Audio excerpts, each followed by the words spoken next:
எஸ்தரின் புத்தகம் 10ஆம் அதிகாரம் 3ஆம் வசனம்.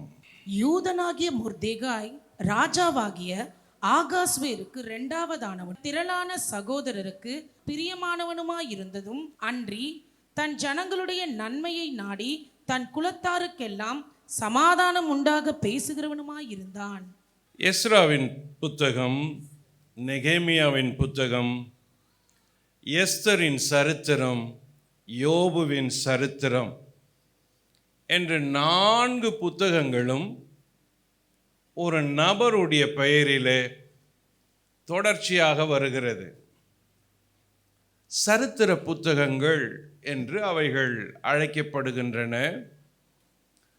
அதிலே எஸ்ரா ஒரு சிறந்த தலைவர், நெகேமியா ஒரு சிறந்த தலைவர். எஸ்தர் என்று புத்தகம் வரும்பொழுது அது ஒரு பெண்ணின் பெயர், ஒரு பெண்ணுக்குரிய சரித்திரம் என்று அந்த 10 அதிகாரம் அடங்கிய எஸ்தரின் புத்தகம் சொல்லுகிறது. எஸ்தரின் புத்தகம் முடிந்த பிறகு யோபுவின் சரித்திரம் என்று திரும்பவும் ஒரு ஆணின் சரித்திரம், குடும்ப தலைவனின் சரித்திரம் பற்றி வேதம் 4 நபர்களை மையமாக கொண்டு ஒரு செய்தியை தொடர்ந்து சொல்லியிருக்கிறது. 4 நபர்களுக்கும் வெவ்வேறு காலகட்டம், வெவ்வேறு வேலைகள், வெவ்வேறு இடைவெளியில் இவர்கள் இருக்கிறார்கள். இந்த எஸ்தரின் புத்தகம் ஒரு விசேஷமானது. ஏனென்றால் அதில் தேவன் என்ற பெயர் இடம்பெறாத புத்தகம். There is no God's name in the book of Esther. ஒரு இடத்தில் கூட தேவன், கர்த்தர், ஆண்டவர் என்ற பெயர் இடம்பெறுவது இல்லை. தேவன் என்ற பெயர் இல்லாத ஒரு புத்தகத்தில் தேவன் எப்படி கிரியை செய்தார் என்பதுதான் அந்த புத்தகம் நமக்கு சொல்லுகிற பாடமாக இருக்கிறது. கிமு 520ஆம் வருஷத்தில் நடந்த ஒரு 13 வருட சம்பவங்கள் தான் எஸ்தரின் புத்தகத்தில் இருக்கிறது. அதிலும் இந்த எஸ்தரின் சம்பவம் இருக்கிறதே, இந்த எஸ்தரின் சம்பவம் அது எஸ்ரா புத்தகத்தின் 6ஆம் 7ஆம் அதிகாரத்தின் இடையில் நடந்த சம்பவம். எஸ்ரா புத்தகம் 6ஆம் அதிகாரம் 7ஆம் அதிகாரத்திற்கும் இடையே 54 வருடங்கள் இருக்கின்றன. அந்த 54 வருடங்களில் இந்த எஸ்தரின் சம்பவம் பாரசீகத்தில், பெர்ஷிய தேசத்தில், சூசான் அரண்மனையில் நடந்தது. ஆனால் இன்று நான் உங்களோடு கூட எஸ்தரின் புத்தகத்திலிருந்து எஸ்தரை பற்றி பேசுவது இல்லை.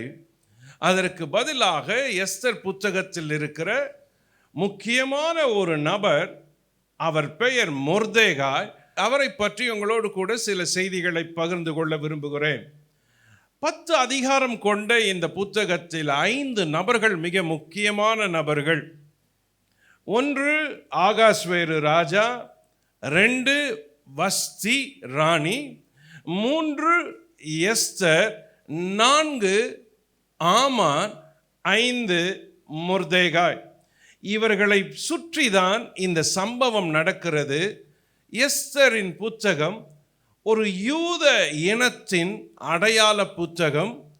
அதிலும் 2 பேர், ஒரு தகப்பனும் வளர்ப்பு பெண்ணும் சேர்ந்து ஒரு கூட்டத்திற்கு எப்படி உபகாரியாய், உதவியாய், இரட்சகர்களாய் அவர்கள் எப்படி அந்த ஜனத்திற்கு சேவை செய்தார்கள் என்பதை இந்த புத்தகம் சொல்லுகிறது. இந்த 5 நபர்களில் மொர்தெகாய் என்ற நபர் இப்புத்தகத்தின் 2ஆம் அதிகாரத்திற்கு பிறகுதான் வருகிறார். அதிலும் 2ஆம் அதிகாரத்தின் 5ஆம் வசனத்திலிருந்து அவருக்கு ஒரு அறிமுகம் சொல்லப்பட்டிருக்கிறது. கவனியுங்கள், மொர்தெகாய் என்றால் மொர்த் என்ற தெய்வத்தின் சேவகன் என்று பொருள்.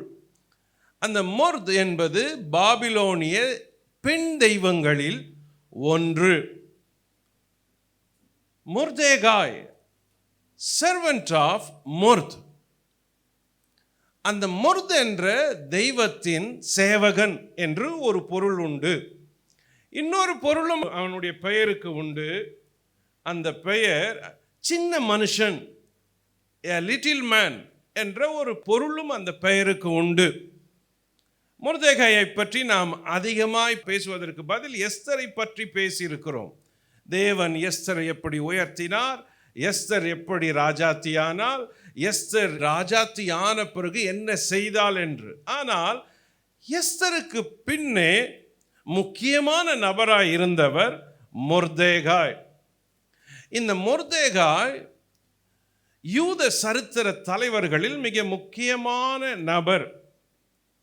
இந்த மொர்தெகாயின் வாழ்க்கையில் நடந்தது போலவே ஏற்கனவே 2 பேருக்கு நடந்திருக்கிறது. ஒன்று யோசேப்பு, 2 தானியேல், 3 மொர்தெகாய். இந்த 3 பேரும் காமன் மேன் என்று அழைக்கப்படுகிறார்கள். 1 யோசேப்பு, 2 தானியேல், 3 மொர்தெகாய். சொல்லுங்க பாப்போம். யோசேப்பு, தானியேல், மொர்தெகாய். யோசேப்பு எகிப்திலே அடிமையாய் இருந்தவன். தானியேல் பாபிலோனிலே சிறையாய் பிடிக்கப்பட்டு வாழ்ந்தவன். மொர்தெகாய் பாரசீகத்தில் பெர்ஷிய தேசத்தில் சிறையிருப்பில் இருந்து வாழ்ந்தவன். 3 பேருக்குமே வெளி தேசம்தான் வாழ்க்கை. இந்த 3 பேருமே ராஜாக்களோடு தொடர்புடையவர்கள். இந்த 3 பேருமே யூத இனத்தோடு தொடர்புடையவர்கள். இந்த 3 பேருமே முக்கிய காரியத்தை செய்தவர்கள். ஒருவன் எகிப்தில் இருந்தான், அவன் பேர் யோசேப்பு. ஒருவன் பாபிலோனில் இருந்தான், அவன் பேர் தானியேல். ஒருவன் சூசான் அரண்மனையில் இருந்தான், அவன் பேர் மொர்தெகாய். இந்த மொர்தெகாயினுடைய மனைவி பிள்ளைகளை பற்றி சரித்திரம் சொல்லவில்லை. ஆனால் அவனுக்கு ஒரு வாழ்க்கை இருந்தது. அந்த வாழ்க்கையில் அவன் என்ன செய்தான் என்பதை சொல்லுகிறது. இந்த காமன் மேன், 3 காமன் மேன் சொன்னுமே, யோசேப்பு, தானியேல், மொர்தெகாய். இவர்கள் 3 பேருமே தங்கள் ராஜாவுக்கு உண்மை உள்ளவர்களாய் இருந்தார்கள். இந்த 3 பேருமே அந்நிய தேசத்தில் இருந்தவர்கள், அந்நிய ராஜாவுக்கு உண்மையாக இருந்தவர்கள். அது மட்டுமல்ல, இந்த 3 பேருமே அந்நிய ராஜாக்கு உதவியாக இருந்த உபகாரியாக இருந்தார்கள். அவர்கள் தேவைகளை சந்தித்தார்கள்.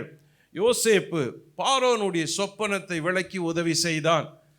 தானியேல் நேபுகாத் நேச்சாரின் சொப்பனத்தை விளக்கி உதவி செய்தான். அதே போல மொர்தெகாய் பெர்சிய ராஜாவின் உயிரை காப்பாற்றுவதற்காக உதவி செய்தான். ஆக இந்த 3 பேருக்குமே ஒரு ஒற்றுமை உண்டு. இந்த 3 பேருமே ஒரு ராஜ்யத்தின் ஆசீர்வாதத்துக்காக உழைத்தவர்கள், உண்மையாய் நடந்தவர்கள், உதவி செய்தவர்கள். இந்த 3 பேருமே. யோசேப்பினால் எகிப்து காப்பாற்றப்பட்டது. தானியேலினால் நேபுகாத் நேச்சாரின் வாழ்க்கையும் அவன் ராஜ்யமும் காப்பாற்றப்பட்டது. அதே போல பெர்சிய ராஜ்யத்தில் மொர்தெகாய் என்பவனால் அந்த ராஜா ஆகாஸ்வேருவின் உயிர் காப்பாற்றப்பட்டது, யூத இனம் காப்பாற்றப்பட்டது.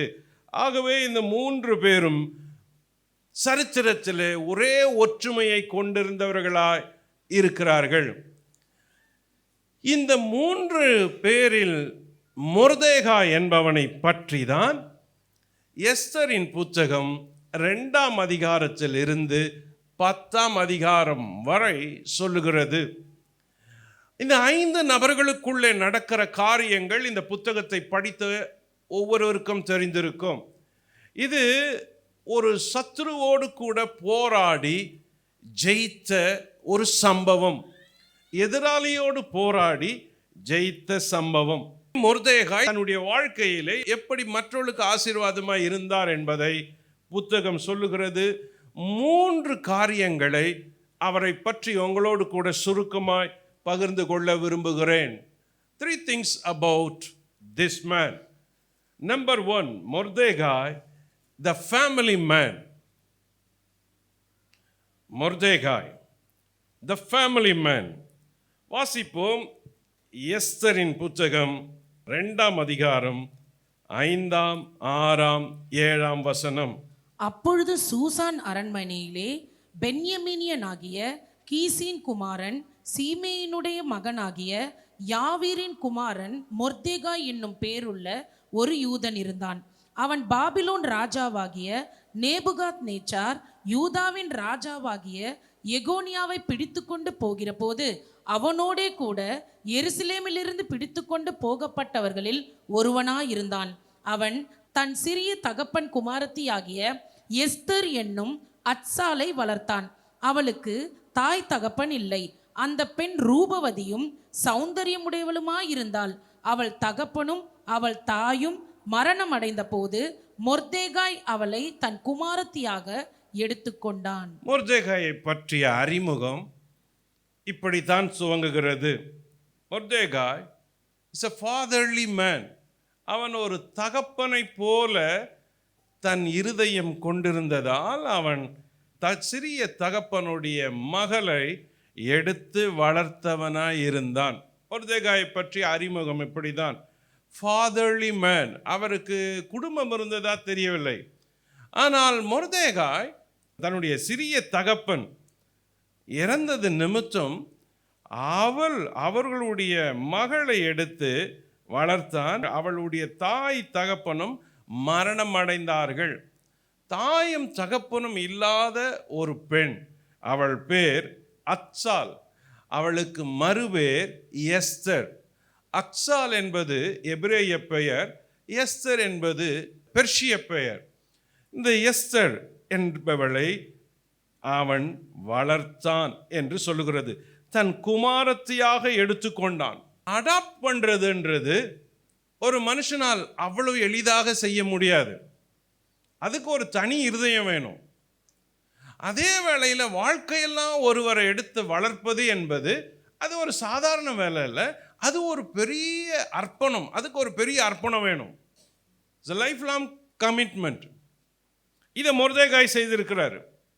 அவர் எப்படி எஸ்தருக்கு இருந்தார்னா, அவர் தகப்பனாக இருந்தார். தன் குமாரத்தியாக எடுத்துக்கொண்ட ஒரு தகப்பன். அவருக்கு பிள்ளை இருந்துச்சோ இல்லை குடும்பம் இருந்துச்சோ இல்லை மனைவி இருந்தாங்களோ தெரியல.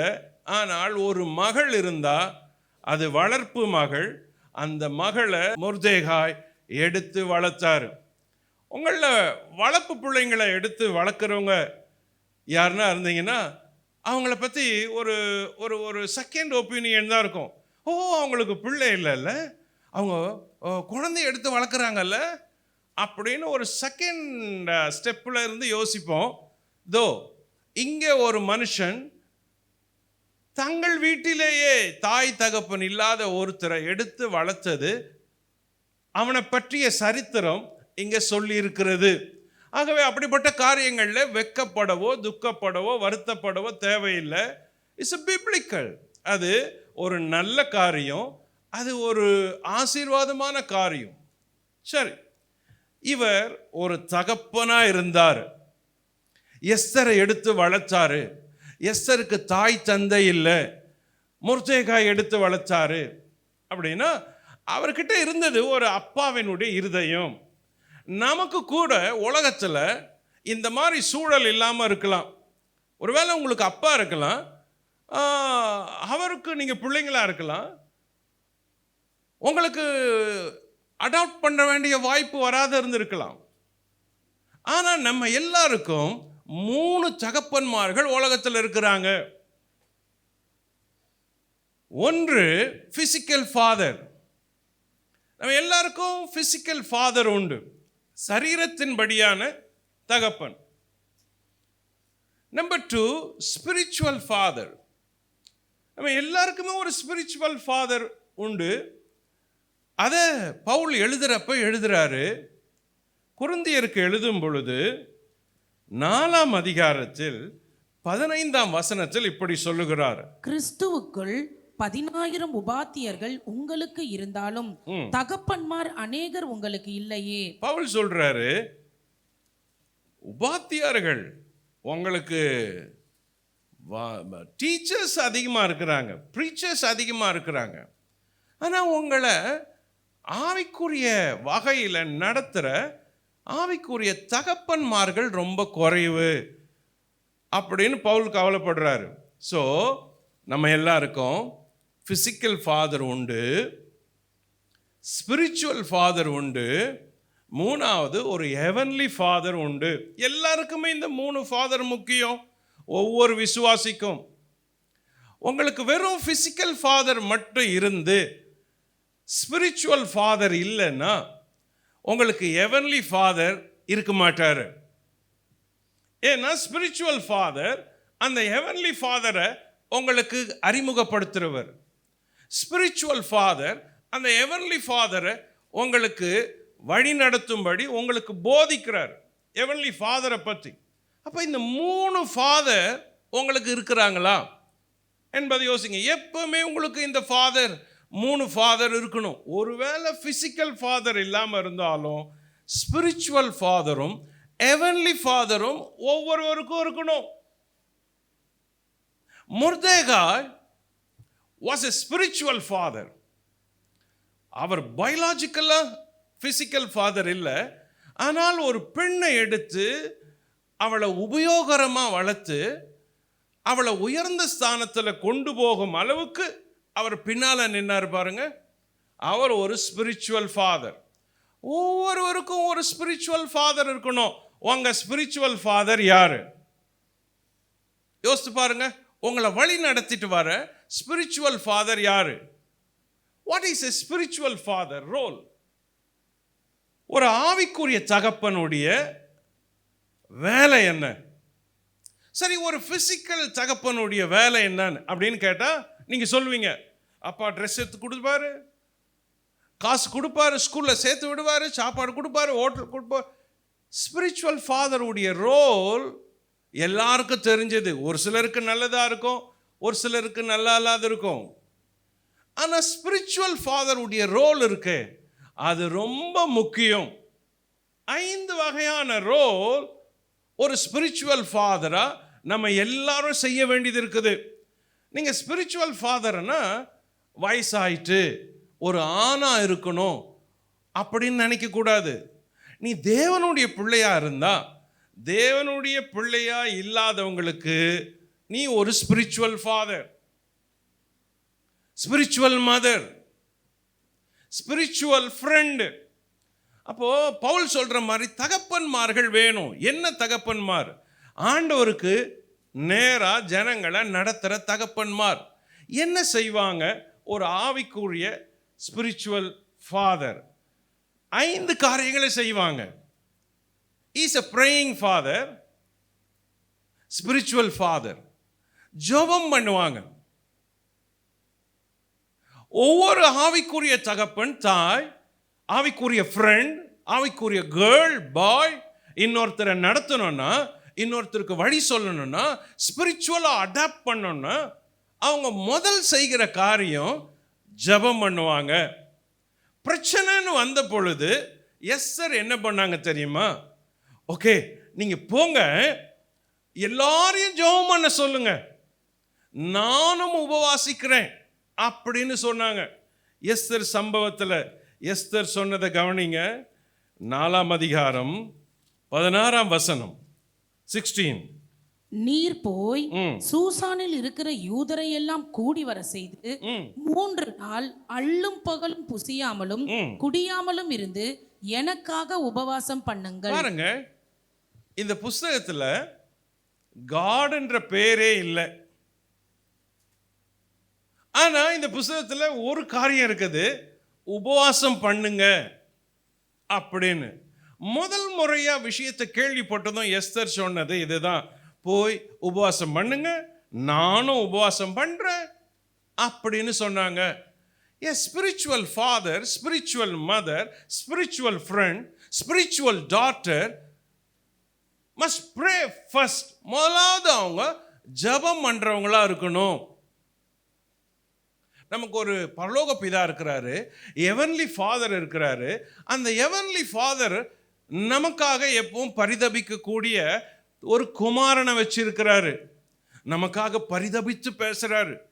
ஜீவனை கொடுத்த ஒரு குமாரன் அவருக்கு உண்டு. பாவிகளை மீட்பதற்காக தம்முடைய சொந்த ரத்தத்தை கொடுத்தவர். அவரை மரணத்துக்கு ஒப்பு கொடுத்து அவருடைய பிள்ளைகளை எல்லாம் மீட்கும்படியா ஒரு கிரிய வேலையை செஞ்சவர். ஆக இயேசு கிறிஸ்து அவருடைய பிதாவினிடத்தில் ஜெபிக்கிறாரு. அப்பா, நீர் கொடுத்த பிள்ளைகளுக்காக ஸ்தோத்திரம், நீர் கொடுத்த சீஷர்களுக்காக ஸ்தோத்திரம். இவர்களை நீர் கொடுத்தீர், இவர்களை நான் தெரிந்து கொள்ளவில்லை, நீங்கள் தெரிந்து கொண்டீர். இவர்கள் உம்முடையவர்கள், இவர்கள் ஒன்றாய் இருக்க வேண்டுகிறேன். இவர்கள் உம்மையும் எம்மையும் மகிமைப்படுத்துகிறவர்களாய் இருக்க வேண்டும் என்று ஜெபிக்கிறேன் என்று யோவான் 14 அதிகாரம் 15, 16, 17 வாஸ்தா இயேசுவானவர் எப்படி சீஷர்களுக்காக ஜெபம் பண்ணார் என்பதை சொல்லுது. Every man, every saved man, every spiritual man, ஆவிக்குரிய ஒவ்வொருவரும் இன்னொருத்தருக்காக ஜெபிக்கிறவர்களா இருப்பது இந்த புத்தகம் நமக்கு சொல்லி கொடுக்கிற பாடம். கடைசியா நீங்க யாருக்காக ஜெபம் பண்ணீங்க? ரொம்ப பேர் நமக்காகவே ஜெபம் பண்றதுக்கே நேரம் போதில்ல. நமக்கு ஜெபம் பண்றதுக்கே லெட்டர் எழுதி கொடுக்குறோம், ப்ரேயர் ரெக்வஸ்ட் அனுப்புறோம், அவங்கள ஜெபம் பண்ணுங்கன்னு கேட்குறோம். கடைசியா நாம யாருக்காக ஜெபம் பண்ணோம்? யோசித்து பாருங்க.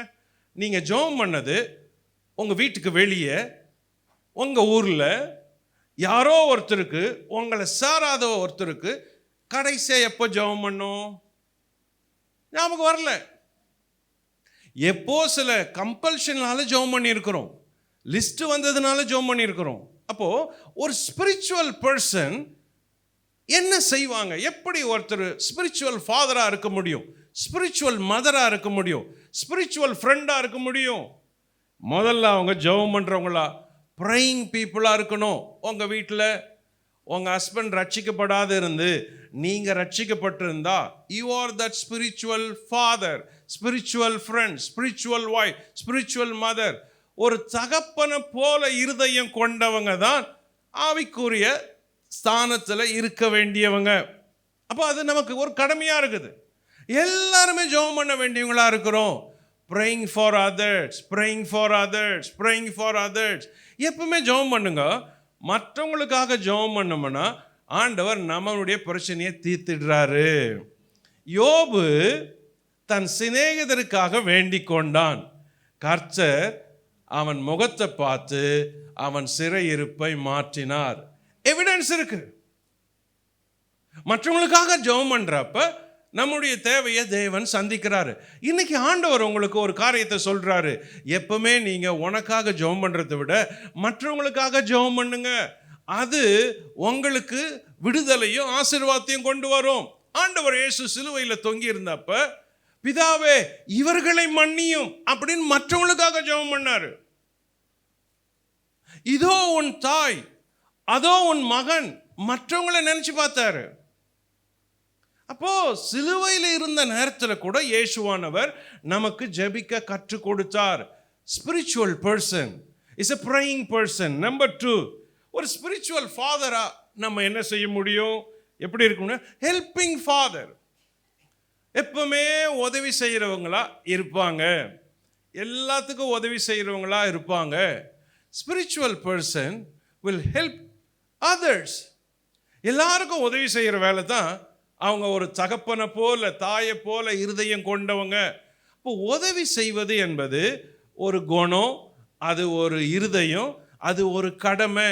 Helping father. Number 3, lifting father, தூக்கி விடுவது. ஒரு ஸ்பிரிச்சுவல் ஃபாதரா என்ன செய்வாங்க? பிறரை கீழே இருந்து உயரத்துக்கு தூக்கி நிறுத்துவது. தேவன் என்ன செய்யறாரு? ஒவ்வொருவரையும் சிறுமையிலிருந்து தூக்கி எடுக்கிறாரு. பாருங்க, லிஃப்டிங் ஃபாதர். ஹெவன்லி ஃபாதர் செய்யற காரியத்தை பாருங்க, லிஃப்ட் பண்ணி கொடுக்கிறாரு. குப்பையிலிருந்து ஒருவனை உயர்த்துறாரு. Lifting father.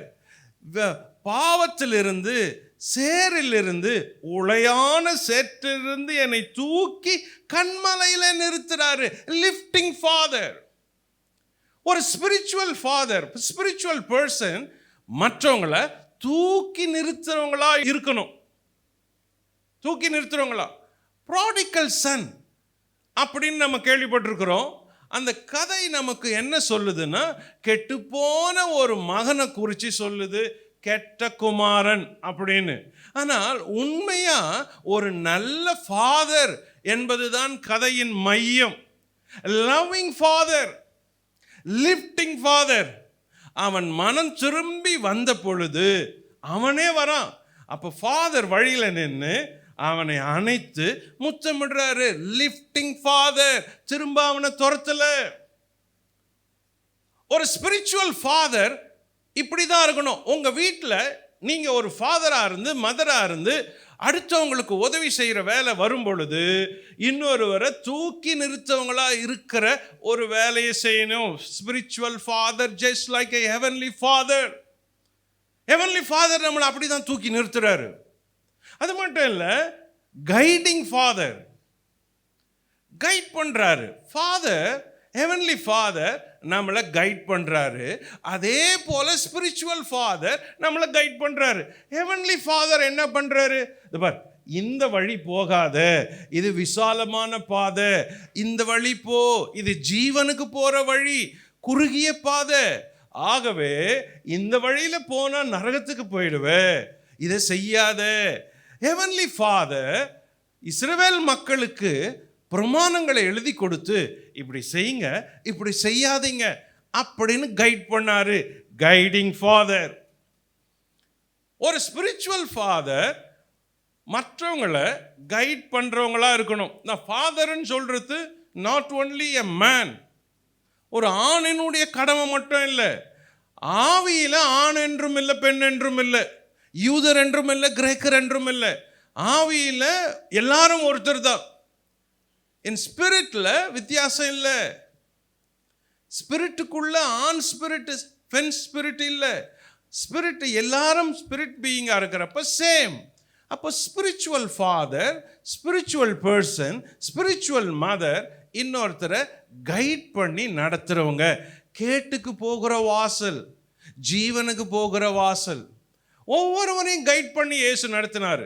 வாலிபர்கள் வரும் பொழுது அந்த வாலிபனோட பேசி சொன்னார், உனக்கு உண்டானதெல்லாம் விற்று ஏழைக்கு கொடு, அப்போ பரலோகத்தில் உன் பொக்கிஷம் பெரிதாக இருக்கும், அதிகமாக இருக்கும் அப்படின்னாரு. என்ன மாதிரி ஒரு கைடிங் பாருங்க. சிறு பிள்ளைகள் என்னிடத்தில் வர இடம் கொடுங்க, அவங்கள தடுத்தாங்க. அவங்களுக்கு கடவுளுடைய பிள்ளைங்க, தேவனுடைய ராஜ்யம் அப்படிப்பட்டவர்களுடையது. Guiding father.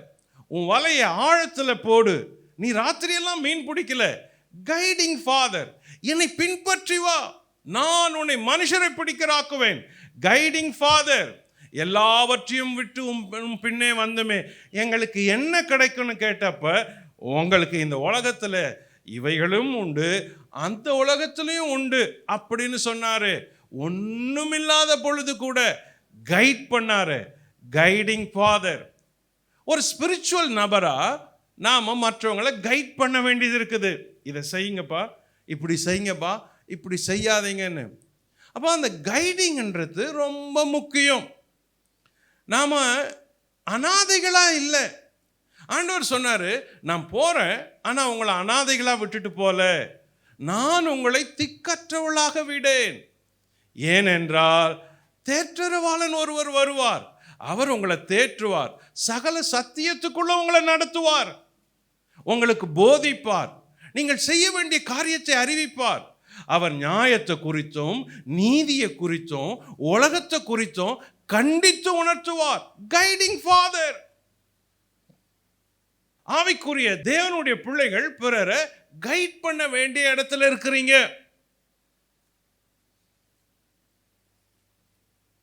கடைசியா a blessing father. ஆசீர்வதிக்கிற ஒரு வேலையை செய்கிறவங்களா இருக்கிறாங்க. வேதத்தில் பாருங்க, ஈசாக்கு ஒரு ஆசீர்வாதத்துக்காக தம் பிள்ளைங்களை ஆசீர்வதிக்க காத்திருந்தாரு. Guiding father. அந்த ஆசீர்வாதத்தை வாங்க அவங்க பிள்ளைங்க யாக்கோபும் ஏசாவும் போட்டி போடுறாங்க அந்த ஒரு ஆசீர்வாதத்துக்காக. அதே யாக்கோபு தன்னுடைய ஜீவன் முடியறதுக்கு முன்னாடி 12 பிள்ளைகளை வர வச்சு ஆசீர்வதிக்கிறாரு. அப்போ ஒரு ஆசீர்வாதம்ன்றது அந்த ஸ்பிரிச்சுவல் ஃபாதர் இடத்துல ரொம்ப முக்கியமானது. பிளஸ்ஸிங் ஃபாதர், அந்த ஆசீர்வாதம் ரொம்ப முக்கியம். ஒரு ஸ்பிரிச்சுவல் ஃபாதரா ஹெவன்லி ஃபாதர்கிட்ட நம்மளை நடத்துகிற விதம் இப்படி தான். Praying father, helping father, lifting father, guiding father, blessing father. இதை தான் மொர்தேகாய் செஞ்சார். ஒரு பிள்ளைக்காக, ஒரு வளர்ப்பு பெண்ணுக்காக, தன் வீட்டில் யாரும் இல்லாத ஒரு இடத்துல ஒரு பெண்ணை எடுத்து வளர்த்து அவளுக்கு ஜெபம் பண்ணார், அவளுக்கு ஹெல்ப் பண்ணார், அவளை தூக்கி நிறுத்தினார், ராணியாக போகிறதுக்குரிய எல்லா காரியத்தையும் செஞ்சு கொடுத்தாரு, அவளை கைட் பண்ணார். எஸ்தர் மொர்தேகாயின் சொல் கேட்டு செய்தாள். பிறகு மொர்தேகாய் எஸ்தர் சொன்னபடியெல்லாம் செய்தார். வாசிங்க 4:17. அப்பொழுது மொர்தேகாய் புறப்பட்டு போய் எஸ்தர் தனக்கு கற்பித்தபடியெல்லாம் செய்தார். Guiding father. கடைசியா பிளஸ் பண்ணாங்க. அவர் பிளஸ்ஸிங் ஃபாதர். அருமையானவங்களே, தேவன் உங்களை வச்சு இருக்கிற இடம் இதுதான். இப்படி ஒரு ஸ்தானத்தில் பொறுப்புல தான் எல்லாரையும் வச்சிருக்கிறாரு. நீங்க மற்றவங்களுக்காக ஜெபிக்கணும், மற்றவங்களுக்கு உதவி செய்யணும், மற்றவங்களை தூக்கி நிறுத்தணும், மற்றவங்களுக்கு வழி சொல்லணும், மற்றவங்களை ஆசீர்வதிக்கணும். ஒரு ஃபிசிக்கல் ஃபாதராக இருந்து ஸ்பிரிச்சுவல் ஃபாதராக மாறி ஹெவன்லி ஃபாதருடைய வழியில் ஒவ்வொருத்தரையும் நடத்துவதே நம்முடைய வாழ்க்கையின் லட்சியமாக இருக்குது. இதை தான் மொர்தேகாய் செஞ்சார். இதுதான் அவர் செஞ்சார். Number 2, Mordecai the fighting man. அவர் வெறும் ஃபாதர்லி மேனா மட்டும் இல்லை, ஃபைட்டிங் மேனா இருந்தார். வசனம் சொல்லுது, 4ஆம் அதிகாரம் 13ஆம் வசனம். மொர்தேகாய் எஸ்தருக்கு திரும்ப சொல்ல சொன்னது, நீ ராஜாவின் அரண்மனையில் இருக்கிறதினால் மற்ற யூதர் தப்பக்கூடாதிருக்க நீ தப்புவா என்று உன் மனதிலே நினைவு கொள்ளாதே. நீ இந்த காலத்திலே மௌனமாயிருந்தால் யூதருக்கு சகாயமும் ரட்சிப்பும் வேறொரு இடத்திலிருந்து எழும்பும். அப்பொழுது நீயும் உன் தகப்பன் குடும்பத்தாரும் அழிவீர்கள். நீ இப்படிப்பட்ட காலத்திற்கு உதவியாயிருக்கும்படி உனக்கு ராஜ மேன்மை கிடைத்திருக்கலாமே, யாருக்கு தெரியும் என்று சொல்ல சொன்னான். அப்பொழுது எஸ்தர் மொர்தேகாய்க்கு மறுபடியும் சொல்ல சொன்னது, நீர் போய் சூசானில் இருக்கிற யூதரையெல்லாம் கூடி வர செய்து 3 நாள் அல்லும் பகலும் புசியாமலும் குடியாமலும் இருந்து எனக்காக உபவாசம் பண்ணுங்கள், நானும் என் தாதிமாரும் உபவாசம் பண்ணுவோம். அப்போ இங்க மொர்தேகாய் ஒரு காரியத்தை சொன்னாரு. எஸ்தர் என்ன சொல்றா, உங்களுக்கு இந்த சம்பவம் தெரியுன்றதுனால நான் அதை விளக்கி சொல்லல. சூசான் அரண்மனையில் ஆமான் ஒருத்தர் இருந்தான். அவன் ஆகாகியன் என்று அழைக்கப்படுகிறான். கவனிங்க, 3ஆம் அதிகாரம். அவன் தான் இவர்களுடைய எதிரி. 3ஆம் அதிகாரம் 1ஆம் வசனத்தை கவனிங்க. இந்த நடபடிகள் பின்பு ராஜாவாகிய ஆகாஸ் வேறு அம்மே தாத்தாவின் குமாரனாகிய ஆமான் என்னும் ஆகாகியனை மேன்மைப்படுத்தி தன்னிடத்தில் இருக்கிற சகல பிரபுக்களும் மேலாக அவனுடைய ஆசனத்தை உயர்த்தி வைத்தான். ஆகாகியன், இந்த ஆமான் உடைய பேரு ஆகாகியன் அப்படி இருக்கு. கொஞ்சம் கவனிங்க. ஆகாகியன்னா அமலேக்கியன். அமலேக்கியருடைய வம்சத்தில் வருபவன் தான் இந்த ஆமான், எதிரி. ஏரோது ராஜா ஏதோம் வம்சத்தில் வரவர், ஏசாவுடைய சகோதரன், அவருடைய வம்சத்தில் வரவர். அந்த வம்சத்தில் வந்த ஏரோது ராஜா 2 வயசு பிள்ளைங்களெல்லாம் வெட்டி போடும்படி ஆணையிட்டார். அதன்படி நடந்தது. அவன் ஒரு எதிரியா இருந்தான் இஸ்ரவேல் சந்ததிக்கு. இங்க ஆமான் ஒரு எதிரியா இருக்கிறான் யூத வம்சத்துக்கு. அவன் எதிரி அப்படின்னு தெரியுது. எதற்காக இவன் எதிரியா இருக்கிறான்? ஒரே ஒரு வார்த்தை சொல்லுது, ஆகாகியன். ஆமான் எனும், வசனம் கவனிங்க, ஆமான் எனும் ஆகாகியன். ஆகாகியன்னா அமலேக்கியன். இவன் ஒரு அமலேக்கிய வம்சத்துல வந்தவன். யார் இந்த அமலேக்கியன்? இந்த அமலேக்கியன் ஏசாவினுடைய பேரன். கவனிங்க, ஆதியாகமம் 36 அதிகாரம் 12 திம்னாள் ஏசாவின் குமாரனாகிய எலிப்பாசுக்கு மறுமனையாட்டியாயிருந்து எலிப்பாசுக்கு அமலேக்கை பெற்றாள். அமலேக்கை பெற்றான். இவர்களே இந்த அமலேக்கை பெற்றான். இந்த அமலேக்கின் வம்சத்துல வரவங்க அமலேக்கியர். இந்த அமலேக்கியர் தான் இஸ்ரவேல் வனாந்தரத்துல வந்தப்ப அவர்களுக்கு பின்னால வந்து இஸ்ரவேலரோட போரிட்டது. இந்த யுத்தம் நடந்த பொழுதுதான் ஆரோன் ஊர் என்பவர்கள் மோசேய கையை நீட்டினப்ப யுத்தத்தில் ஜெயிச்சாங்க. மோசே கையை கீழே போட்டதும் யுத்தத்தில் தோத்தாங்க. யோசுவா யுத்தம் பண்ணாரு அப்படின்னு அமலேக்கியரோட யுத்தம் நடந்தது வனாந்திரத்தில். யாத்திராகம் 17 அதிகாரம் அதை சொல்லுது. அந்த அமலேக்கியர் தான் ஆண்டவருக்கு கோபத்தை ஊட்டினவங்க. வனாந்திரத்தில் இந்த அமலேக்கியர் இஸ்ரவேலரோட யுத்தம் பண்ணதை தேவன் மனசுல வச்சிருந்தாரு. நீண்ட நாட்கள் கழித்து சவுல் ராஜாவாகும் பொழுது சவுல் கிட்ட தேவன் சொல்றாரு சாமுவேல் மூலமா, நீ போய் அமலேக்கரனை உயிரோட விடாம ஒன்று விடாம அழிச்சு போடு அப்படின்னு சவுலுக்கு தேவன் சொன்னதை சவுல் செய்யாத போனான். ஆகையினாலதான் சவுல் தேவனால் தூக்கி எறியப்பட்டான். தேவனுடைய கோபம் அப்பத்திலிருந்தே இருந்தது, இந்த அமலேக்கியர்களை பூமியில வைக்கவே கூடாதுன்னு. அந்த கோபத்தை தீர்க்க சவுல் மறுத்துட்டான், சவுல் செய்யல. ஆகையினால்தான் தேவன் சவுலுக்கு தூக்கி எறிஞ்சு தாவீதை ராஜாவாக்குனாரு. தாவீது ராஜாவான பிறகு தேவனுடைய இருதயத்தில் இருந்ததெல்லாம் செய்தான். சவுல் என்ன செஞ்சான்? அமலேக்கின் ராஜாவை உயிரோட வச்சான், ஆடு மாடுகளை உயிரோட வச்சான், மேன்மையானவைகள் நல்லதை கொழுமையானவைகளை உயிரோட வச்சது தேவ கோபத்துக்கு ஆளாச்சு. இந்த அமலேக்கியர் வம்சத்தில் வந்தவன் தான் இந்த ஆமான். இந்த ஆமானுக்கு எதிராக தான் மொர்தெகாய் எழும்பாம உட்கார்றாரு. எந்த ஒரு மரியாதையும் மொர்தெகாய் ஆமானுக்கு கொடுக்காததுக்கு காரணம், அவன் வம்சத்தை தேவன் ஏற்கனவே வெறுத்தார். ஆகையினால்தான் அவருக்கு எந்தவித மதிப்பும் மொர்தெகாய் கொடுக்கல. இப்போ இந்த ஆமான் யூதர்களுக்கு சத்துருவா இருக்கிறான். அன்னைக்கு எப்படி சத்துருவா அமலேக்கியர் இருந்தாங்களோ அதே அமலேக்கியர் இப்போ ஆமான் வழியே யூதர்களுக்கு சத்துருவா இருக்கிறாங்க. இந்த இடத்துல தான் மொர்தெகாய் கோபப்படுறாரு. இந்த இடத்துல தான் அவருக்கு ஒரு பெரிய தாக்கம் இருக்குது. நீ ஏன் அமைதியா இருக்கிற? நீ ஏன் பேசாத இருக்கிற? நீ இப்ப அமைதியா இருந்தா எப்ப பேசுவ? அப்போ அவர் பொங்கி எழறாரு. Fighting father. இது ஒரு ஆவிக்குரிய கோபமா இருக்குது அவருக்கு, மொர்தெகாய்க்கு.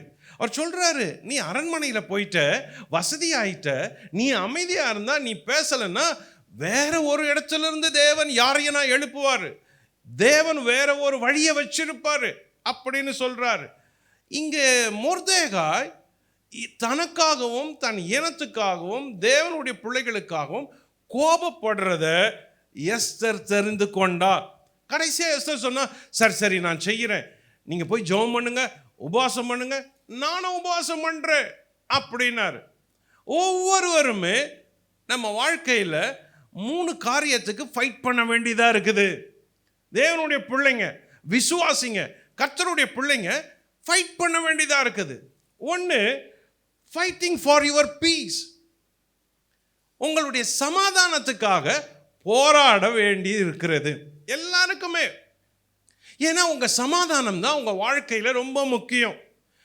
பீஸ்ஃபுல்லான ஒரு லைஃபுக்கு நீங்க போராடி வாழ வேண்டியது இருக்குது. அந்த சமாதானம் கிடைக்கிற வரைக்கும் சோர்ந்து போகாதீங்க. சமாதானம் ரொம்ப முக்கியம். என்னுடைய சமாதானத்தையே உங்களுக்கு கொடுக்கிறேன் அப்படின்னு ஆண்டவர் சொன்னார். ஏன் ஆண்டவர் அப்படி சொன்னார்னா, உனக்கு சமாதானம் முக்கியம். Are you peaceful? நீங்க சமாதானமா இருக்கிறீங்களா? உங்க மனசுல சமாதானம் இருக்கா? இல்லைன்னா நீங்க போராடி அந்த சமாதானத்துக்காக பெற வேண்டியது இருக்குது. உங்க சமாதானத்தை கெடுக்கிறவங்க உங்க வீட்டுக்குள்ளே இருக்கிறாங்க. உங்க சமாதானத்தை கெடுக்கிறவங்க உங்க ஏரியாவில் இருக்கிறாங்க. உன்னுடைய சமாதானம் இன்னும் போராடி கொண்டே இருக்குது. அப்போ ஒவ்வொருவருமே அந்த சமாதானத்தோட வாழ வேண்டியது தேவ சித்தம். தேவன் உன்னை இந்த உலகத்தில் சமாதானத்தோடு வாழும்படி வைத்திருக்கிறாரு. இயேசுவுக்கு ஒரு பேரு சமாதான காரணர், சமாதான கர்த்தர், சமாதானத்தின் ராஜா. இயேசு சமாதானத்தை கொடுக்கிறவரா இருக்கிறார். அந்த சமாதானம் உங்க இருதயத்தில் இருக்கணும். இதுக்காக போராடாம இருந்தா அந்த சமாதானத்தை போராடி நீங்க பெற வேண்டியது இருக்குது. நீங்க சமாதானமா வாழ வேண்டியது தேவனுடைய சித்தம். சமாதானம் இல்லாத வாழக்கூடாது. Peace is your resource, peace is your life. Number 2, fighting for your health. உங்க சுகத்துக்காக போராட வேண்டியது இருக்குது. சுக ஜீவி, சுக வாழ்வு என்பது தேவன் கொடுத்த வாக்குத்தத்தம். அப்போ சுகத்துக்காக போராட வேண்டியது இருக்குது. ஹாஸ்பிட்டலில் டாக்டர் என்ன சொல்றாங்க? எவ்வளோ போராடணும், ஆனால் காப்பாற்ற முடியலன்றாங்க. ஏன் போராடுறாங்க?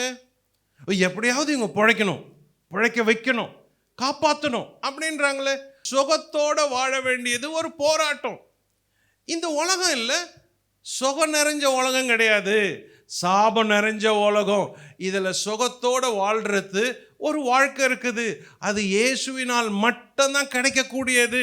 இயேசுதான் உன் சுகம், இயேசுதான் உன் ஹீலிங், இயேசுதான் உன்னுடைய எல்லா பலனும். இயேசு ஒருவர் தான்.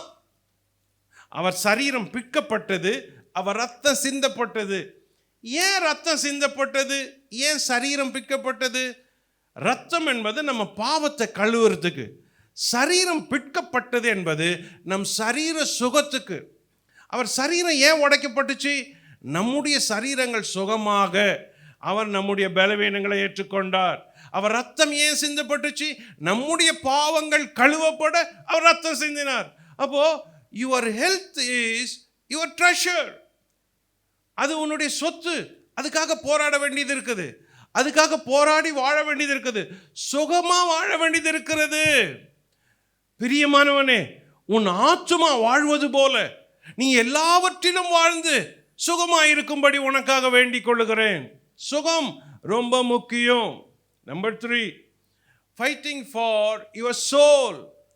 உங்க ஆத்மாவுக்காக போராட வேண்டி இருக்குது. Not only peace, not only health, soul.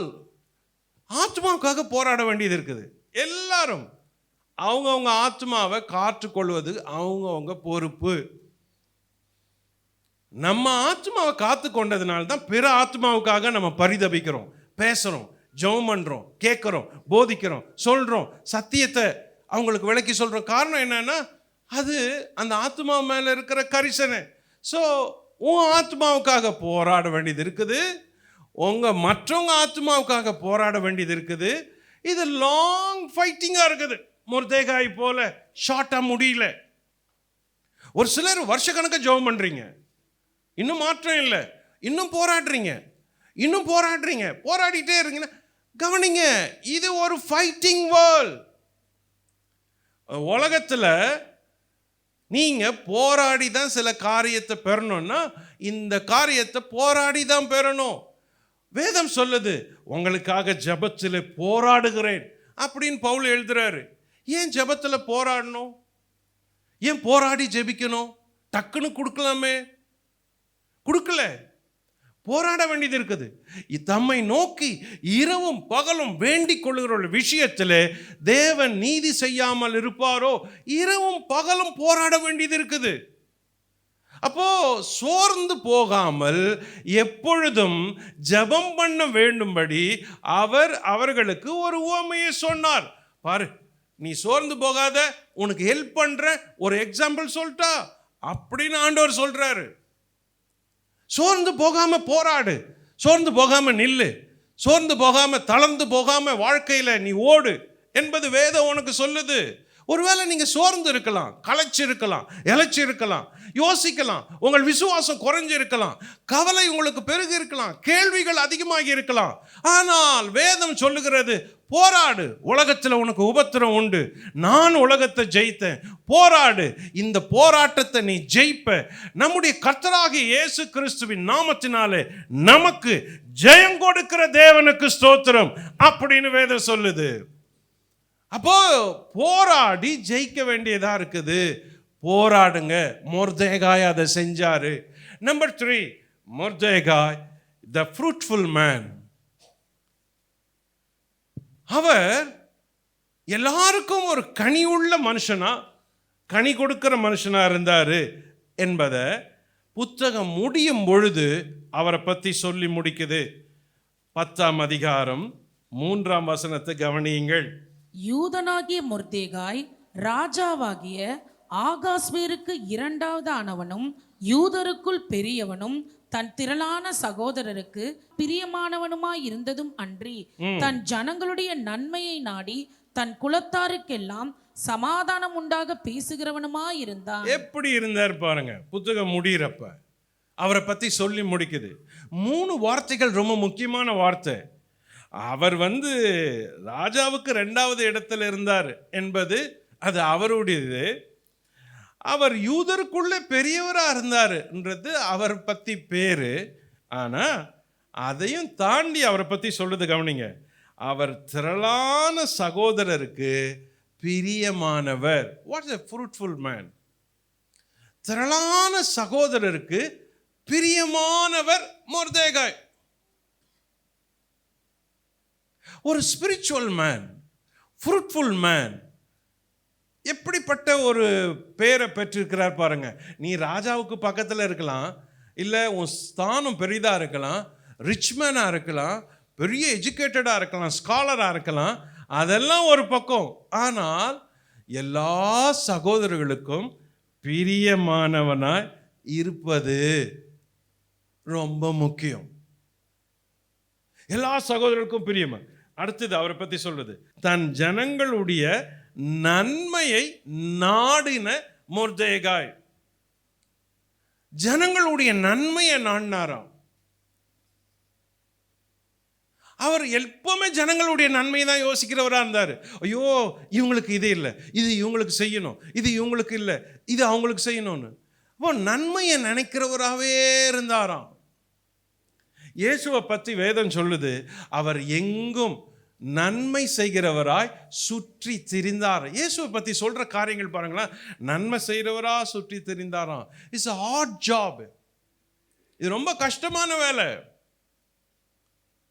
அதனால தான் இவங்கெல்லாம் பைபிளில் பேர் பெற்றிருக்கிறாங்க, இடம் பெற்றிருக்கிறாங்க. எவ்வளோ ஒரு சாதாரணமாக நினைக்கிறோம், ஆனால் அவங்கள குறித்த சாட்சி பாருங்க. அவர் சகல சகோதரருக்கும் பிரியமானவர், சகல ஜனத்துக்கும் நன்மையை நாடுறவர். 3வது, தன் குலத்தாருக்கெல்லாம் சமாதானம் உண்டாக பேசுகிறவர், பீஸ் மேக்கர். எல்லாருக்கும் சமாதானம் உண்டாகும்படி பேசினாராம். அப்படி ஒரு ஸ்தானத்தில் அவர் ஃப்ரூட்ஃபுல்லாக இருந்தார். இதுதான் அவர் வாழ்க்கையை ஜெயிக்க வச்சது. இப்படி ஒரு காரியம்தான் ஜெயிக்க வச்சுச்சு. அருமையானவங்களே, இந்த புத்தகம் நமக்கு பெரிய பாடத்தை சொல்லுது. இந்த புத்தகம் நமக்கு பெரிய வெற்றியை சொல்லுது. இந்த புத்தகம் நமக்கு ஒரு பெரிய இருதயத்தை சொல்லி கொடுக்குது. எவ்வளோ பெரிய ஒரு இருதயம். அவர் ஒரு பெண்ணை எடுத்து வளர்க்கிற ஒரு தகப்பனா இருந்தார். ஆனால் முடியும் பொழுது அவரை பற்றி சரித்திரம் சொல்லுது, அவர் எல்லாருக்கும் பிரியமானவர், எல்லாருக்கும் நன்மை செய்கிறவர், எல்லாருக்கும் சமாதானம் உண்டாகும்படி பேசுகிறவர் அப்படின்னு முடியுது. எவ்வளோ ஒரு முக்கியமான நபராக இருந்திருக்கிறார் மொர்தெகாய். இப்படி தான் தேவன் நம்ம எதிர்பார்க்கிறாரு.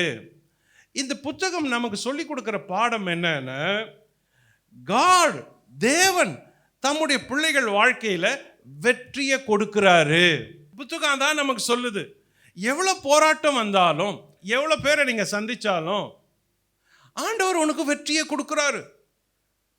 யோசித்து பாருங்க, ஒருத்த இன்னொருத்தருக்கு தூக்கு மரத்தை ரெடி பண்ணிட்டு அதே தூக்கு மரத்தில் தான் தொங்குறான்னா அந்த தேவன் எவ்வளோ பெரிய தேவனா மறைந்திருந்து வேலை செய்கிறவரா இருக்கிறாரு. இந்த புத்தகத்தில் ஒரு இடத்துல கூட தேவன் என்ற பெயர் இல்லை, ஆனால் அந்த தேவன் செஞ்ச கிரியை இருக்குது, அதை பார்க்க முடியுது. தேவனை பார்க்க முடியலனாலும் தேவனுடைய கிரியையை பார்க்க முடியுது. இதுதான் உங்க வாழ்க்கையில்.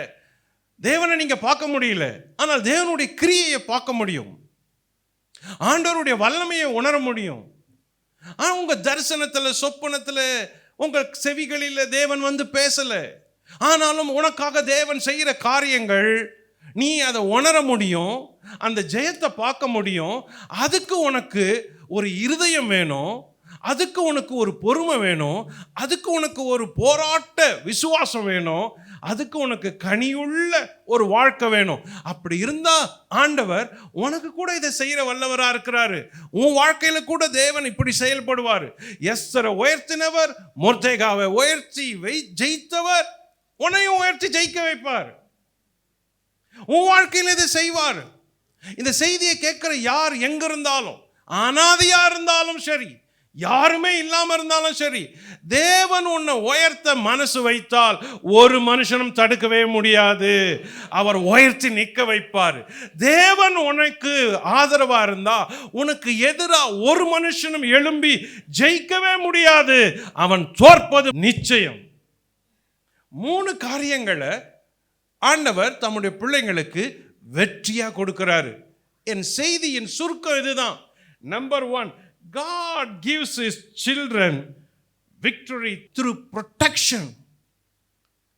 தேவன் தம்முடைய பிள்ளைகளுக்கு ஜெயத்தை கொடுக்கிறாரு, அவர்களை பாதுகாத்து ஜெயத்தை கொடுக்கிறாரு. வாசிங்க சங்கீதங்களின் புத்தகம் 17ஆம் சங்கீதம். எங்க திரும்பினாலும் தேவன் தம்முடைய பிள்ளைகளுக்கு கொடுக்கிற பாதுகாப்பு கவனிங்க. 17:8. கண்மணியை போல என்னை காத்தருளும். இந்த ஜெபத்தை கவனிங்க. இது ஒரு தாவீதின் விண்ணப்பம். 17ஆம் சங்கீதம் பெயர் என்ன சொல்லுது? தாவீதின் ஒரு ஜெபத்தை எழுதி வச்சிருக்கிறாரு. இந்த ஜெபத்தில் வர பாதுகாப்பு கவனிங்க. 6ஆம் வசனம். தேவனே நான் உம்மை நோக்கி கெஞ்சுகிறேன், எனக்கு செவி கொடுக்கிறீர். என்னிடத்தில் உம்முடைய செவியை சாய்த்து என் வார்த்தையை கேட்டருளும். உம்மை நம்புகிறவர்களை அவர்களுக்கு விரோதமாய் எழும்புகிறவர்களை நின்று உமது வலது கரத்தினால் தப்புவித்து. உம்மை நம்புகிறவர்களுக்கு விரோதமாய் எழும்புகிறவர்களுக்கு என்னை தப்புவியும். உம்முடைய அதிசயமான கிருபையை விளங்க பண்ணும். கண்மணியை போல என்னை காத்தருளும். எப்படி ஜெபம் பாருங்களா. தேவனே கண்மணியை போல என்னை காத்தருளும். என்னை ஒடுக்குகிற துன்மார்க்கருக்கும் என்னை சூழ்ந்து கொள்ளுகிற என் பிராண பகைஞருக்கும் மறைவாக உம்முடைய செட்டைகளின் நிழலிலே என்னை காப்பாற்றும். உங்க சேஃப்டி செக்யூரிட்டி கவர்மெண்ட் சைட்ல இல்ல, ஆபீசர் சைட்ல இல்ல, எந்த அரசியல் கட்சியிலும் இல்ல, உங்க வெல்த்ல இல்ல, உங்க மணியில இல்ல. உங்க சேஃப்டி அண்ட் செக்யூரிட்டி தேவனுடைய செட்டைகளின் நிழலில் தான் இருக்குது. அதுதான் தேவன் உனக்கு கொடுக்கிற பாதுகாப்பு. கரங்களை உயர்த்தி சொல்லுங்க, ஆண்டவரே நீர்தான் என் பாதுகாப்பு, கண்மணியை போல என்னை காத்தருளும். ஆண்டவரே கண்மணியை போல காத்தருளும். Number 2, God gives his children victory through provision. Not only protection, தேவன் உனக்கு ஜெயத்தை உன்னை காத்து கொடுக்கிறாரு. 2வது உன் தேவையை சந்திச்சு கொடுக்கிறாரு. உன்னுடைய ஜெயம் தேவன் சந்திச்சு உனக்கு கொடுக்கிற உபகாரத்தில் வருது. எஸ்தர் ஒரு அனாதை. எஸ்தருக்கு அப்பா அம்மா இல்லை. அவள் ஒரு வளர்ப்பு மகள். அவள் வளர்ந்தது பெரியப்பா கிட்ட. அப்படி ஒரு பெண்ணை எடுத்து ஒரு ராஜாவுக்கு மனைவியா உயர்த்துற அளவுக்கு தேவன் எவ்வளவு பெரிய ப்ரொவிஷனை ஒரு சாதாரண பெண்ணுக்கு கொடுத்தாரு. ஒரு சாதாரண குடும்பம் மொர்தெகாய்க்கு கொடுத்தாரு. தரையில உட்கார்ந்து இருந்தார் மொர்தேகாய் அப்படின்னு வேதம் சொல்லுது. அவர் தரையில உட்கார்ந்து இருந்தாரு. ஆமான பார்த்து எழும்பி நிக்கல அப்படின்னு. அவனுக்கு ஒரு பெரிய இராணுவம் இல்லை. தரையில உட்கார்ந்த ஒருத்தனுக்கு ராஜ்யத்தின் 2வது ஸ்தானம். வசனம் அப்படித்தான் சொல்லி முடியுது. 10ஆம் அதிகாரம் 3ஆம் வசனம் என்ன சொல்லுச்சு? ராஜாவுக்கு 2வது ஸ்தானம். தரையில உட்கார்ந்த ஒருத்தனை 2வது ஸ்தானத்துக்கு நிறுத்தும்படி தேவன் வல்லமை உள்ளவரா இருக்கிறாரு. ஹல்லேலூயா. இதை தான் நீ நம்பணும், இதை தான் விசுவாசிக்கணும். இன்னைக்கு நீங்க தரையில உட்கார்ந்து இருக்கலாம், கீழே இருக்கலாம், தோத்து போயிருக்கலாம், அவமானமா இருக்கலாம், நிந்தையா இருக்கலாம், முகத்தை மறைக்கலாம், ரெட்டுடுத்தி இருக்கலாம், சாம்பலில் உட்கார்ந்து இருக்கலாம். ஒரு தேவன் இருக்கிறாரு, உன்னை தூக்கி நிறுத்துவதற்கு வல்லமை உள்ளவரா இருக்கிறாரு. ஒரு தேவன் இருக்கிறாரு, உன்னை உயர்த்தி நிற்க வைக்கிறவரா இருக்கிறாரு. ஒரு தேவன் இருக்கிறாரு, உயர்ந்த ஸ்தானங்களிலே உன்னை மேல் நோக்கி நடத்துகிறவரா இருக்கிறாரு. உயர்ந்த ஸ்தானத்துல. அதுதான் அவர் தம்முடைய பிள்ளைகளுக்கு கொடுக்கிற பெரிய வெற்றி, பெரிய ஜெயம். Number 3, God gives his children victory through promotion. அவர் உயர்த்துகிறவரா இருக்கிறார். கவனிங்க, தேவன் உடைய பிள்ளையா இருந்தா கர்த்தர் உங்களை எல்லா நாளும் கீழே வைப்பது இல்லை. Quote my word. எல்லா நாளும் ஆண்டவர் உங்களை கீழே வைக்கிறது இல்லை. ஒரு சாதாரணமானவனை அழைத்து அவனை ஜாதிகளுக்கு தகப்பனாக்கினார் அப்படின்னு வேதம் சொல்லுது. ஒன்றுமில்லாதவனாய் ஒரு கோலும் தடியுமாய் போனேன், என்னை 2 பரிவாரங்களோடு திரும்பி வர பண்ணினார் அப்படின்னு யாக்கோபு சொல்றான்.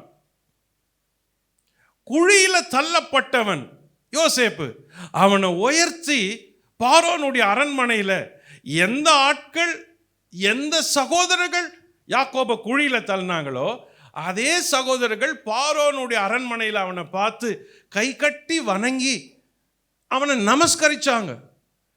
எல்லாருடைய வாழ்க்கையில தேவன் உயர்த்துறவரா இருக்கிறாரு. அவர் உன்னையும் உயர்த்துவாரு. ஆண் பெண் என்று பார்க்கல. எஸ்தரை உயர்த்தினவர், மொர்தேகாயை உயர்த்தினவர், இன்னைக்கும் உன்னை உயர்த்த வல்லமுள்ளவரா இருக்கிறாரு.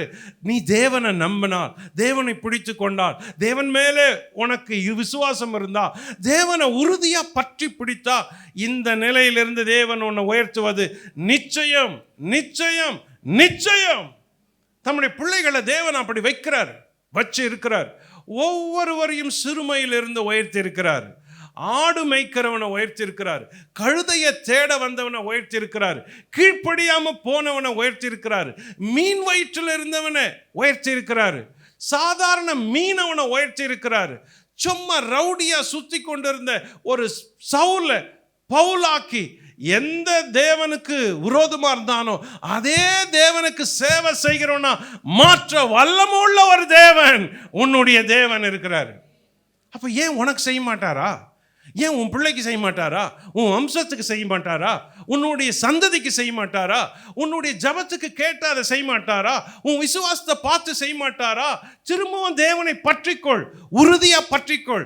திரும்பவும் தேவனண்ட வா, திரும்பவும் தேவனை பிடி, திரும்பவும் தேவனிடத்தில் கேளு. ஒரு ஃபாதர்லி ஹார்ட் உனக்கு இருக்குமானால் தேவன் உனக்கு ஹெவன்லி ஃபாதரா இருந்து எல்லாவற்றையும் செய்ய வல்லவரா இருக்கிறாரு. பரலோக பிதாவே, இந்த காலை வேளையில எங்களை முழுவதுமாய் அர்ப்பணிக்கிற ஆண்டவரே, முழுவதுமாய் அர்ப்பணிக்கிறோம். எல்லாரும் ஒரு நிமிஷம் எழுந்திருப்போம். எல்லாரும் ஒரு நிமிஷம் எழுந்திருப்போம். ஆண்டவரை பார்த்து கர்த்தரிடத்துல இன்று எல்லாவற்றையும் ஒப்புக்கொடுங்கள். நீங்கள் குழம்பி இருக்கிறீங்களா? திசை மாறி திக்கு தெரியாத, முடிவெடுக்க முடியாத இருக்கீங்களா? என்ன செய்யறதுன்னு உங்களுக்கு தெரியலையா? எந்த வழி போறதுன்னு புரியலையா? இது எப்படி சமாளிப்பேன்னு நினைக்கிறீங்களா? உங்க மனசுல எல்லா இடத்துலயும் பூச்சியமா இருக்கா? உங்க சமாதானத்தை இழந்திருக்கீங்களா? தோ கர்த்தர் உனக்கு முன்னே நிற்கிறாரு, உன் அருகே இருக்கிறாரு. ஒரு தேவனும் உனக்கு அடைக்கலமா இருக்கிறாரு. ஒரு மனுஷன் சொன்னா, கண்மணி போல என்னை காத்தருளும் என்று. இன்னைக்கு நீங்களும் அப்படி சொன்னீங்கன்னா, ஆண்டவர் உன்னை காக்க வல்லவரா இருக்கிறாரு. ஆண்டவர் உன்னை உயர்த்த வல்லவரா இருக்கிறார். உன்னை தூக்கி நிறுத்த வல்லவரா இருக்கிறாரு. உன்னாலும் இது முடியும். உன் தேவனால் இது முடியும். உன் தேவன் உனக்கு செய்ய வல்லவரா இருக்கிறார். உன் தேவன் உன் உபகாரியா இருக்கிறார். உன் தேவன் சர்வத்துக்கும் அதிபதியா இருக்கிறார். சர்வ சேனைகளின் சொந்தக்காரரா இருக்கிறார். சர்வ சிருஷ்டியின் எஜமானனா இருக்கிறார். அந்த தேவன் உனக்கு செய்ய எப்பொழுதும் ஆயத்தம் உள்ளவரா இருக்கிறார். கரங்களை உயர்த்தி கொள்ளுங்க. ஆண்டவரை பார்த்து சொல்லுங்க, ஆண்டவரே, இந்த நாள்ல என்னை ஒப்பு கொடுக்கிறேன். இந்த எஸ்தரை போல ஒரு வாழ்க்கைய எனக்கு இருக்குது ஆண்டவரே. நான் ரொம்ப கீழே இருக்கிறேன். நான் எல்லாராலும் மறக்கப்பட்டிருக்கிறேன். எல்லாராலும் துரத்தப்பட்டிருக்கிறேன். நான் தூரத்தில் இருக்கிறேன். என் தேவன் உம்முடைய கிருபையினால என்னை உயர்த்த முடியும் ஆண்டவரே. என்னை தூக்கி நிறுத்த வல்லவரா இருக்கிறீர். என்னை ஆண்டவர் எல்லார் கண்களும் பார்க்க நிற்க வைக்க வல்லவரா இருக்கிறீர். உம்மை நம்புகிற ஆண்டவரே. ஆண்டவரத்துல சொல்லுங்க, மொர்தெகாயை போல நான் தரையில் இருக்கிற ஆண்டவரே, என்னை தூக்கி நிறுத்த உம்மால முடியும். மொர்தெகாயை போல நான் சாதாரணமானவனா இருக்கிறேன். என்னை தூக்கி நிறுத்த உம்மால முடியும். இந்த தேவன் உன்னை தூக்கி நிறுத்த வல்லவரா இருக்கிறாரு. இந்த தேவன் உன்னை கரம் பிடித்து தூக்கி நிறுத்த வல்லமை உள்ளவரா இருக்கிறார். இவர் ஒருவர் உன் வாழ்க்கையை மாற்ற முடியும். இவர் ஒருவர் உன்னை தூக்கி நிறுத்த முடியும். இவர் ஒருவர் உனக்கு எல்லாவற்றையும் கொடுக்க முடியும். இந்த தேவனை நம்பும் பொழுது இந்த தேவன் உனக்கு உபகாரியாய் உதவியாய் தம்முடைய கரத்தை நீட்ட வல்லவரா இருக்கிறாரு.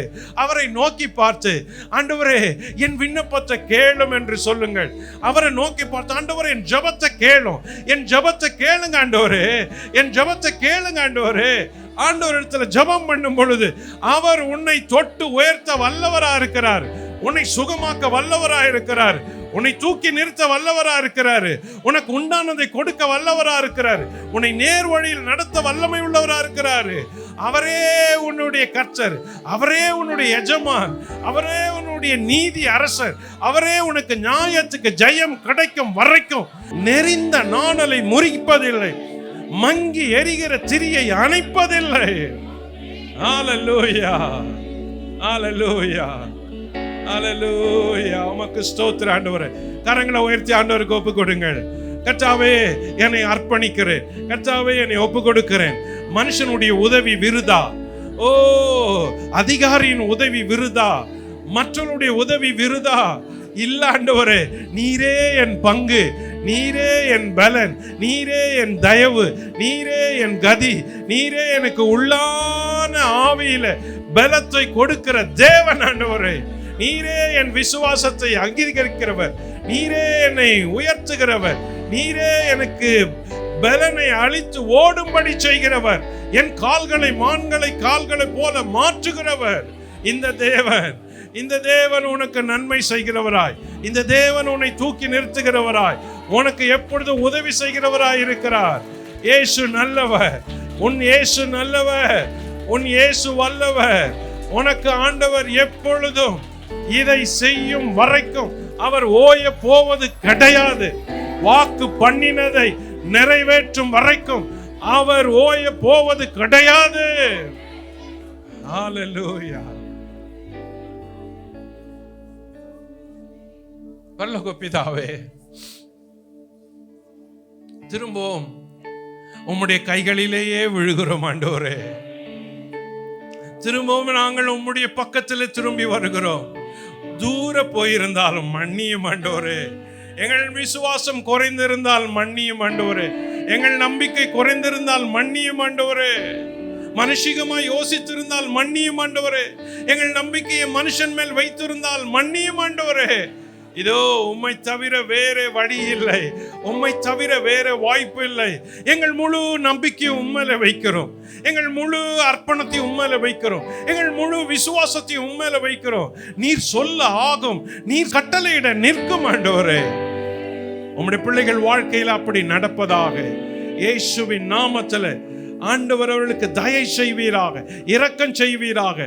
அவர்களுடைய எல்லா துக்கங்களுக்கும் முடிவு உண்டாவதாக, அவருடைய களைப்புகள் விலகுவதாக, பிரயாசங்களுக்குரிய பலன் வருவதாக, அவர்கள் மேன்மை அடைவார்களாக. அவர்களுடைய கால்களை தேவன் உயர்ந்த ஸ்தானத்தில் நிறுத்துவீராக. ஆசீர்வதியம்பா. இந்த நன்மைகளை எடுத்துக்கொள்கிறோம். இந்த வசனத்தை கேட்ட எல்லாருக்கும் இந்த நன்மை இயேசுவின் நாமத்தில் வருவதாக. இந்த வசனத்தை கேட்ட ஒவ்வொருவருக்கும், ஒவ்வொரு வீட்டாருக்கும் இந்த விடுதலையின் சுகம் வருவதாக. இந்த வசனத்தை கேட்ட எல்லாருடைய வாழ்க்கையில இயேசுவின் நாமத்தில் விசுவாசம் வருவதாக. அவர் களைப்புகள் எல்லாம் விலகுவதாக, சோகங்கள் மறைவதாக, கண்ணீர் துடைக்கப்படுவதாக, விசுவாசம் உயிர்ப்பிக்கப்படுவதாக. இயேசுவின் நாமத்தில் ஆசீர்வதிங்க ஆண்டவரே, ஆசீர்வதியும். உம்முடைய நன்மையினால நிரப்பும், உம்முடைய கிருபையினால மறையும். உம்முடைய தயவும் இரக்கம் அவர்களை சூழ்ந்து கொள்ளட்டும்.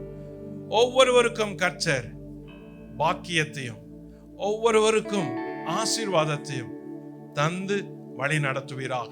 ஆணி பாய்ந்த உம்முடைய கரங்களில ஒவ்வொருவரையும் ஒப்பு கொடுத்து ஜபிக்கிறேன் ஆண்டவரே, ஒப்பு கொடுத்து ஜபிக்கிறேன்.